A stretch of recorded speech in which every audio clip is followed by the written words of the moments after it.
We're going to talk about glory. Hallelujah. Talk about glory. Number one, glory, or let me use this example in talking about glory. The Bible is written Old Testament and New Testament. The language that is predominant in the Old Testament is Hebrew. The language that is predominant in the New Testament, it is Greek. It does not mean that in the Old Testament there are no other languages. It does not mean in the New Testament there are no other languages. But the predominant languages are Hebrew and Greek. That's why you'll hear most people, if they want to make any example in the scripture of going back grammatically, they will try to use the Greek or the Hebrew language. Hallelujah. Let us start with the Hebrew concept. The Hebrew word for the word glory is the word kabod. K-A-V-O-D. It's called kabod. And the word kabod has a couple of definitions. Number one, it means heavy. The word kabod means heavy. Number two, it means weight. It means weighty. Number three, it means fullness. Number four, it means fullness. This comes to give us a definition that glory in the form of kabod, it is full weight, the full weight of a thing. It is the true nature of a thing, or the full essence, or the true reality of a thing. So glory, glory actually is the entirety of a thing in the fullness of its power. Hallelujah. That becomes glory. Hallelujah. Amen. So when we are saying actually we want to see the glory of God, we are saying the glory of God is the full expression of God's nature. Amen. When we are saying we want to interface with the glory of God, we say God don't hold back. And the Bible says God dwells in perpetual light. If God dwells in perpetual light, the only way to see Him is to dwell in the perpetuality of the light where He is at. Hallelujah. But there is a dimension in God that as we draw closer to Him, then we become consumed of light, and we cannot know a greater dimension than that. Hallelujah. So actually, when you are calling for glory, you are calling for something dangerous. Number two, glory is the manifestation of God's nature through God's works. So how we get to know the full manifestation of the nature of God? How we get to know the full manifestation of the nature of God? We get to see that manifestation through His works. When God begins to raise the dead, when God begins to cleanse the leper, when God begins to cast out sickness and cast out demons, we are beginning to see things that we cannot interface with naturally if God does not manifest. Hallelujah. So what we are calling for when we are saying glory, we are calling for manifestation. The word manifestation is a Greek word pherinosis. It means to become tangible, to become physical, to find expression in a reality that you predominantly do not find as habitation. In other words, God does not dwell in the flesh. But when we say manifest, we are saying God gain nature, becomes substantial. The Bible says now faith is the substance of things hoped for, the evidence of the things not seen. Another translation will say now faith is the property of the things not seen. It is the property. And you know, when we are studying property, actually we are saying it is the characteristic. The only way to access what is unseen is by faith. That's why the Bible says we walk not by sight, but we walk by what? By faith. So actually, now check this. Immediately God has to manifest His nature through His works. It gives us a new definition of glory. Because if God manifests Himself in the form of His works, and His works are mighty, if the works of God become mighty, if He's incapable of repeating mighty works after performing mighty works prior to the need of having to repeat Himself, then actually He's putting His reputation on the line. So actually the essence of the definition of the word glory is this one. Glory is the reputation of the greatness which God alone deserves, not only because He is naturally in the position of the king, but because He super exceeds, because of His unsurpassed activities that super exceed the activities of any other God. It means because God through our time has manifested in such a way that no other God has manifested before, then we crown Him with a reputation called glory, knowing that He is able exceedingly so to manifest far abundantly beyond anything that you can ever imagine, think, or ask. Beyond the capacity that we can bear, God is able to manifest. Hallelujah. Now, if God is able to manifest in such likeness as I explained, then actually glory becomes the definition of God's full expression. Not only full expression, but also glory becomes the reputation of God when you weigh him according to his works. Hallelujah. Huh? Amen. If God is in his word, he says, I'm a mighty God and I perform exploits. And he said, God, I'm taking you on your level, become mighty, perform exploits. If he is unable to do that, he no longer has a reputation of being God. So glory is the reputation of God. Amen. Are you with me? Amen. So what we need to interface with today is the reputation of God. The Bible says in the book of Psalms 108 verse number 6 that God did what? He saved them. He showed them his mighty power so that the people, he did so for his name's sake. The Bible says he delivered them from the Red Sea. He did all of these wonders for his name's sake. Because they called on the name of the Lord. If God did not appear by calling on the name, the way that they called on the Lord for 390 years, oh my God, and was found a woman by the name of Jehoshaphat. Jehoshaphat, the Bible says, she prayed so hard that Moses had to be gone. So if she mentioned the name of God, and God did not show up, then the reputation of God will be messed up. Amen. So actually the word reputation is namesake, namesake, namesake. God has to manifest expressively so, and acceptably God has to manifest deliberately and forcefully. God has to manifest diligently. Why? Because of his namesake. At the mention of the name Jesus, the Bible says what? Every knee must bow. Even when the will of the knee refuses to bow, but because of the reputation such as glory, when they say in the name of Jesus, sickness has to be broken, poverty has to be broken, whatever is holding you, it has to break its grip over your life, because actually you took God by his reputation. Amen. Are you with me? Amen. Are you with me, somebody? Amen. Oh, let us fight. Let us fight as quickly as we can go. As quickly as we can go. Number 2. The Greek word for glory is the word doxa or doska. Actually is D-O-X-A. Doska, it's called. This one refers to the attributes of the nature of God in all his splendorous manifestation. Attributes of the nature of God in all of his splendorous manifestation. It is actually when you are doing in theology a study of doxology, you will get to just stumble into one or two things. Actually, glory is God putting himself on display. When you say doxa, you are saying God is putting himself on display. He's playing like a product that is being advertised on television.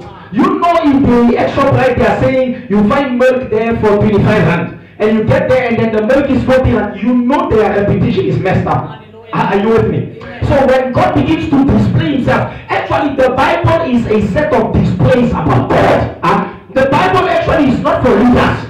It's for people who are able to take God by prayer into an encounter. The Bible is not for people who are so nice at reading. Oh, this magazine sounded nice. This novel, this omnibus was so nice. Now I'm going to read the Bible because I'm bored. No, the Bible is not for readers. It's not a newspaper, it's not a magazine. The Bible is for somebody who wants to take God by his authority, to hold God by the horns, and say, God, your word said, you advertise yourself in the way that you created heavens and earth. God created God for me. We're not any people here. The Bible actually is for those when God said, let there be light, that God was able to speak things into existence. Speak over my life. Lord, speak over my life, and it shall be done.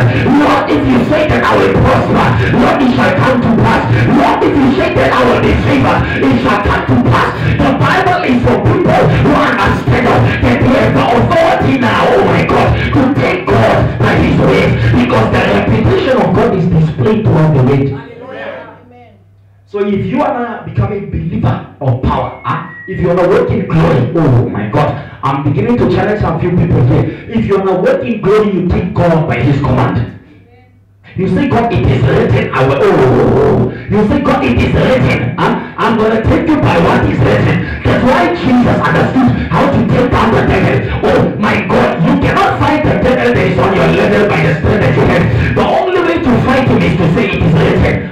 It is to go back to the constitution of the annals of time and begin to say to the devil, it is written, I shall not bow down or serve any other God. So I refuse to bow down, I refuse to serve. But oh God, it is written that the end of a thing shall become greater than its beginning. Which means the service of God, it must become a mighty thunderous service. God to thunder in the service, perform a miracle, perform a sign, and perform a wonder. Why? Because you are God. I'm taking you by your will. Oh my God, I want you to take a prayer point where you're seated now. I want you to put your hands on your head and you begin to pray, God, teach me how to take you at your weight. God, I will not take you at your weight. Let whatever written in your way come to pass in my life. Come on, thunder. Come on, thunder. Thunder, Konda, Baba, Shonda. Let the Koshopo, Rayata, Pauma, Rayata, Pao, Leketusha, Leketopo, Lapata Pusha. La papa, la katusha, lenketusha, liputasha, la katusha hatapa, lenketeleko, rokopotusha, leketuska, la patatusha, la katapara, la papa, la katusha, leketeshe, londrabatusha, la katapo, lete, come on press, la kapato, la katusha, la kapapa, la katushe, Lekete, Rokopoto, Rakatata, Lekatata, Rokotusha, Rakatapa, Rokotusha. In Jesus' mighty and precious name, hallelujah. What we need to do is, even in the midst of tiredness, you know, oh my God, my normal time for prayer before I come to service is at least 3 hours. But there comes a time where if I don't do 3 hours, and then I say, God, quicken me, quicken me. Quickly, because the Bible says in Psalms 80 verse number 18 that he is an all-quickening spirit.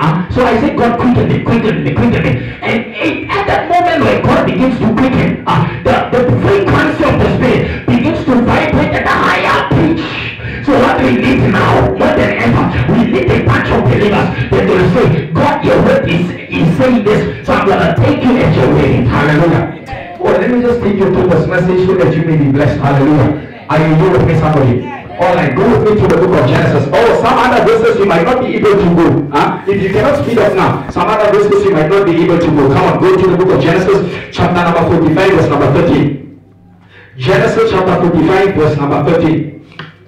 Can I read for you? Amen. So you shall tell my father of all my glory in Egypt. You shall tell my father of all my glory in Egypt. These are the words of Joseph. Are you with me? Oh, there comes a place and a position in your life where God wants to raise you to a place of glory. But before you get raised to a place of glory, you need to go to what Joseph went to. The Bible says his brothers, oh my God, they dug a pit for him. They put him inside of the pit. After putting him inside of the pit, there were men that were going to Egypt. So they sold him into slavery. And those men, they had no use for him. So they put him inside of the person in Egypt. And after being thrown inside of the person in Egypt, and God, when you are getting ready to use him, God was giving him a dream. Hallelujah. So anytime you go and come to a place of glory, there will be a dream that God will deposit in your spirit, and that dream will be stronger than your reality. Then that dream will be stronger than your problem. That dream will be stronger than your circumstance. You might be in persecution and in problems, but when you have a deposit of a dream inside of you, it tells you of the glorious things to come. So you enjoy the trials and you enjoy the tribulation because of the glory that is yet to come. Oh my God, Jesus saw heaven. So the cross was not a problem. So death was not a problem. So being buried was not a problem. So going into the world of the dead was not a problem. So going to hell was not a problem. Why? All because of one thing. All because we saw heaven in the spirit. Oh my God, when there's something that you feel in the spirit, there's something that God will want to do. God will want to push you into what will clear your body. Oh my God. Because the Bible says in the book of Acts chapter number 1 verse number 8, it says what? When the Holy Spirit is coming you, you shall receive the common preach to me. You shall receive power. And now after you receive power, you shall become what? Witnesses. Actually, the word witnesses is the Greek word Matthias. And the Greek word Matthias, actually, it is the English word matter. And the word matter are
inside of you. God will allow problems to kill you. God will allow problems to crucify you. He will allow people to persecute you. They don't persecute you because they hate you. They persecute you because they are trying to get God to promote you. So anytime God wants to promote you, before promotion comes persecution, but after persecution comes promotion. So anytime I go to persecution, I say, God, promote me, promote me, promote me, God, shall promote me. I'm not telling you, shall promote me. Oh, give people a high five and say, God is about to promote you. Come on, two people, run around. God is about to promote you. Oh my God, God is about to promote you. God is about to promote you. God is about to promote you. God is about to promote you. I read in the Bible. I heard the Bible say that weeping may endure coming up for a night, but joy can what coming up in the morning. Now what happens when you are in the season of the Spirit and you are coming into your morning? If you dive into the book of Exodus chapter 16 verse number 7, oh, it's going to be hot, I can feel this one. You better say to somebody, if you cannot stand the fire, you better go behind, but I can take the fire. Oh my God, the Bible says in Exodus chapter number 16 verse number 7, it says, and in the morning you shall see what? The glory of the Lord. So we think it's just for the night, but joy comes what? In the morning. Why does joy come? Because the morning is a spiritual cycle where you see the glory of God. God, I don't know what it's going to take, but bring me into my morning season. Bring me into a place where I will see your glory. All I want to see is your glory operating upon me.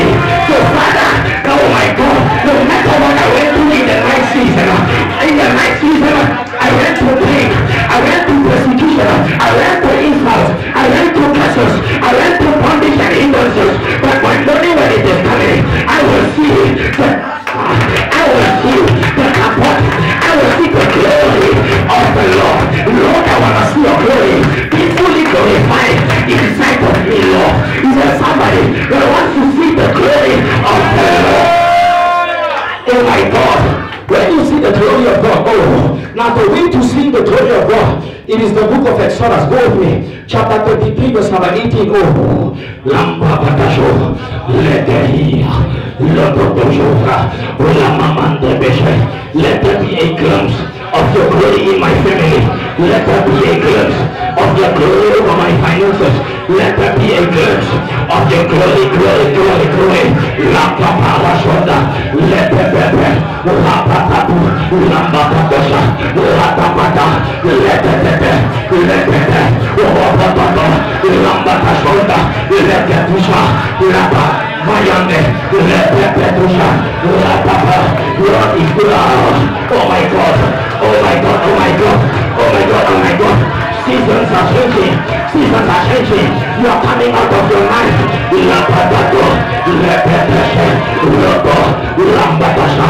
Oh my God. Exodus chapter 33 verse number 18.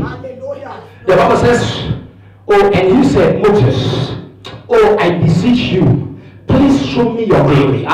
The way to see the glory in the morning is to beseech him, to say, God, I am begging you, may the season not pass me by. I made a commitment that my commitment is like the commitment of Joshua. The Bible says in Joshua chapter number 10, and then he said, moon, hold your position.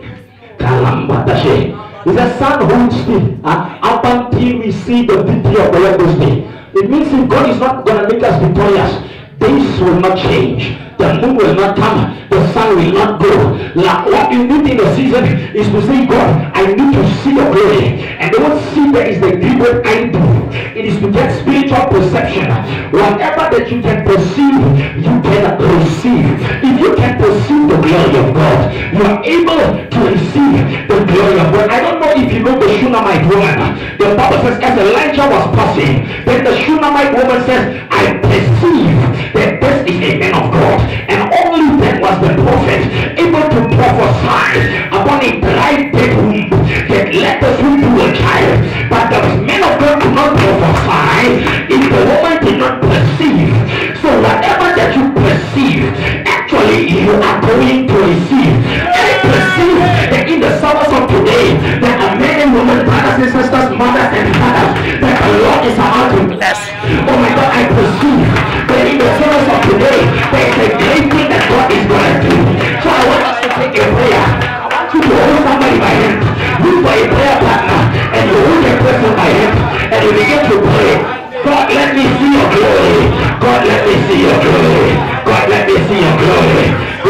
see your glory.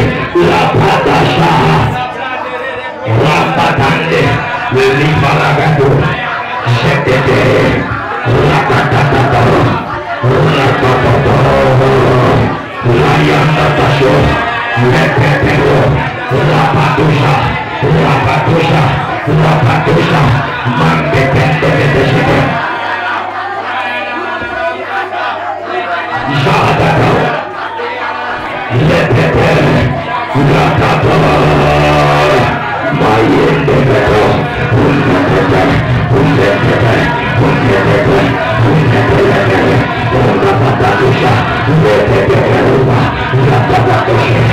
In Jesus' mighty and precious name, hallelujah.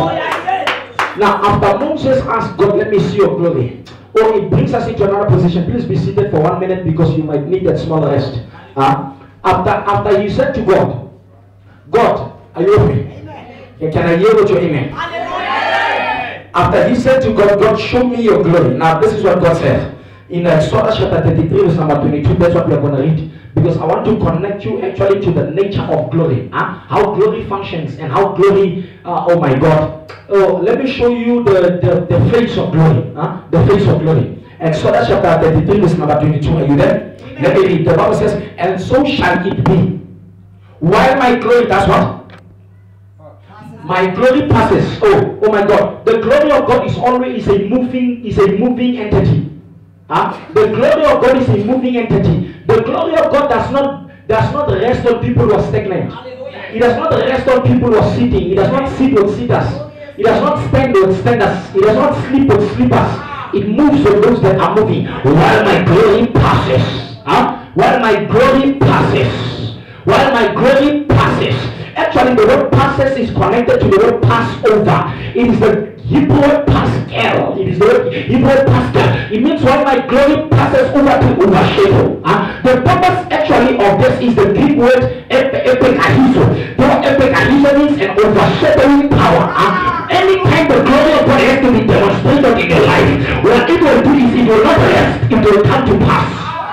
Are you hearing me? Anytime God wants to release glory on you, you feel like the wind. That's why we don't call it a monument of glory. That's why we don't call it a service of glory. We call it a wave. It is in a passing. So while you feel that the wind of the glory begins to pass, what you need to do is you need to connect to the spirit of the glory so that you don't be in a place where glory used to be. Don't be in a place where glory used to be. Don't be around people who used to have glory. Be with people who are in their glory moment. Be with in a place where glory is manifested and where glory is moving. And you better catch up with the speed and the pace of glory. So what we need is to understand that as the glory moves, you better move, because greatness is only achieved when you keep up with the frequency and the pace of glory. Anytime God wants to do something in your life, you will be in the mood. You will say,